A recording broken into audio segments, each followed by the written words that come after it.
Notre Dame finds itself in a position it was only in once all of last season. That is bouncing back from a loss. And of course, losing to Northern Illinois, losing to Miami, not exactly comparing apples to apples as we bring in Eric Hansen, our partner from blueandgold.com. Eric, if there is such a thing as a good loss, the loss to a top 5 Miami team will qualify as far as Notre Dame's resume is concerned. But as you look at the bigger picture, I know a lot of people are concerned with how the defense looked after being so dominant a year ago. Not the case last week in Miami.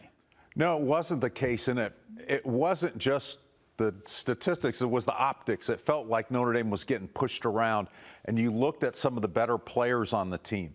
Drake Bowen, kind of a below-par performance. Leonard Moore didn't show up like you expect the best cornerback in the country to show up. And so you wonder, is it schematic? Is it effort? What's the problem? Well, you had a bye week to figure that out. They had a bye week to figure it out, and there is also a new defensive coordinator in charge of the defense. Al Golden now back in the National Football League. Chris Ash running the defense.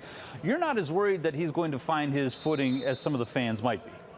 I'm not as worried because I think it's part of the process. If we even think about Marcus Freeman in 2021 when he was the defensive coordinator, and there was that high-scoring game down in Florida State, and everybody's like, what happened to the hot shot from Cincinnati?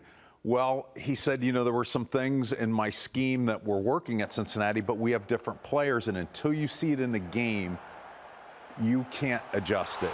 And that's why this bye week was so well placed, because Notre Dame had an extra week to work through that process. So we anticipate now that Chris Ash has seen his players in his scheme on the field and had a whole extra week to adjust. There will be naturally adjustments this week.